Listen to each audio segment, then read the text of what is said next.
देश में corona virus की दूसरी लहर का कहर जारी है। कोरोना संक्रमण से निपटने के लिए तेजी से लोगों का टीकाकरण किया जा रहा है। वहीं इन दिनों राज्यों में कोविड वैक्सीन की भारी किल्लत हो गई है, जिसे देखते हुए केंद्र सरकार ने सुप्रीम कोर्ट के समक्ष वैक्सीन वितरण का फॉर्मूला शेयर किया। इसके तहत राज्य सरकारों को 18 से 44 आयु वर्ग की आबादी के लिए मई में सिर्फ 2 करोड़ खुराक दी जाएंगी। केंद्र ने कहा कि इस महीने वैक्सीन की 8.5 करोड़ खुराक उत्पादन होने की उम्मीद है। केंद्र ने कहा कि वो उन खुराकों के लिए भी कोटा तय कर चुका है जो राज्यों द्वारा सीधे वैक्सीन निर्माताओं से खरीदने की जरूरत है।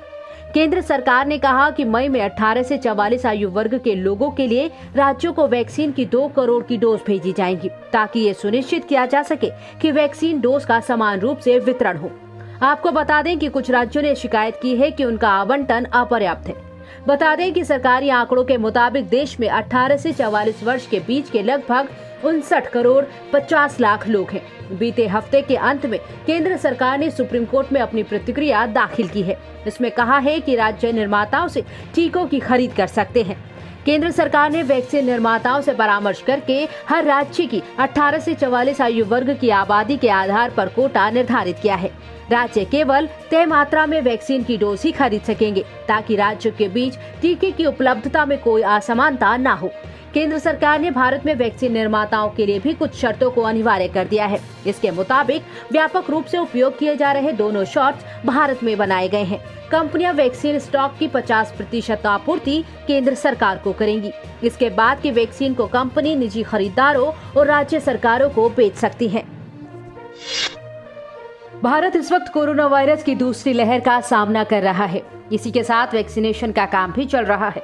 एक्सपर्ट्स ने अंदेशा जताया है कि अगर कोरोना की तीसरी लहर आती है तो उसमें बच्चों पर भी काफी प्रभाव पड़ सकता है। इसी कड़ी में अब एक बड़ा कदम उठाया गया है। कोरोना वैक्सीन से जुड़ी सब्जेक्ट एक्सपर्ट कमेटी ने भारत बायोटेक की कोवैक्सीन का 2 से 18 साल के बच्चों के ऊपर ट्रायल करने की सिफारिश की, जिसकी मंजूरी मिल गई है। ये क्लिनिकल ट्रायल 525 लोगों पर किया जाएगा। ये दिल्ली, पटना, नागपुर के एम्स अस्पतालों में होगा। कमेटी की सिफारिशों के मुताबिक भारत बायोटेक को फेज 3 का ट्रायल शुरू करने से पहले फेज 2 का पूरा डाटा उपलब्ध कराना होगा। एससीसी ने सिफारिश की थी कि भारत बायोटेक की कोवैक्सीन के फेज 2, फेज 3 के क्लिनिकल ट्रायल को मंजूरी दे देनी चाहिए, जो कि 2 से 18 साल तक के बच्चों पर किया जाएगा।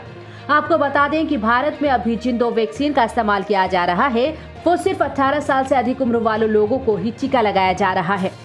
भारत में सीरम इंस्टीट्यूट की कोविशील्ड, भारत बायोटेक की कोवैक्सीन को लोगों को लगाया जा रहा है। भारत में कोरोना की दूसरी लहर ने तबाही मचा दी है। इस बीच एक्सपर्ट्स ने तीसरी लहर की चेतावनी दी थी। भारत सरकार के ही चीफ वैज्ञानिक सलाहकार ने कहा था कि तीसरी लहर का आना निश्चित है और इसमें बच्चों पर ज्यादा असर हो सकता है। तीसरी लहर की चेतावनी के बाद कई राज्यों ने अपने यहाँ अभी से ही बच्चों के लिए अलग से अस्पताल बनाने, स्पेशल कोविड केयर सेंटर्स बनाने पर काम शुरू कर दिया है। भारत में कोरोना के बढ़ते मामलों को देखते हुए दुनिया के कई देश मदद के लिए सामने आ रहे हैं। इसी कड़ी में दक्षिण कोरिया का एक विमान मेडिकल उपकरण लेकर आज सुबह दिल्ली पहुंचा। इस बारे में जानकारी देते हुए विदेश मंत्रालय के प्रवक्ता अरिंदम बागची ने बताया, दक्षिण कोरिया के साथ सहयोग जारी है। 200 ऑक्सीजन कंसंट्रेटर सहित मेडिकल उपकरणों की खेप आज दिल्ली पहुंची। हम इस मदद के लिए उनके शुक्रगुजार हैं। बता दें कि इससे पहले भारत को यूके, अमेरिका सहित कई देशों से मेडिकल उपकरण भेजे जा चुके हैं। इससे पहले नीदरलैंड से 449 वेंटिलेटर्स, 100 कंसंट्रेटर्स और अन्य मेडिकल उपकरण लाने वाली एक फ्लाइट भारत पहुंची थी। विदेश मंत्रालय ने बताया कि आने वाले कुछ दिनों में बाकी मेडिकल उपकरण जहाज से भी भेजे जाएंगे। वहीं 4 मई को इंडियन एयरफोर्स की फ्लाइट ब्रिटेन से ऑक्सीजन सिलेंडर लेकर आई। ये फ्लाइट चेन्नई इंटरनेशनल एयरपोर्ट पर पहुंची थी। अमेरिका से भी मदद भेजी जा रही है। आपको बता दें कि पिछले 24 घंटे में भारत में कोरोना से 3,56,082 लोग ठीक हुए। इसके साथ ही भारत में कोरोना संक्रमित लोगों की संख्या 2,29,92,517 हो गई, जिसमें से 2,49,992 लोगों की संक्रमण से मौत हुई है। इस संक्रमण से अब तक 1,90,27,304 लोग पूरी तरह ठीक हो चुके हैं। वहीं अब देश में एक्टिव केसों की संख्या 37,15,221 हो गई है।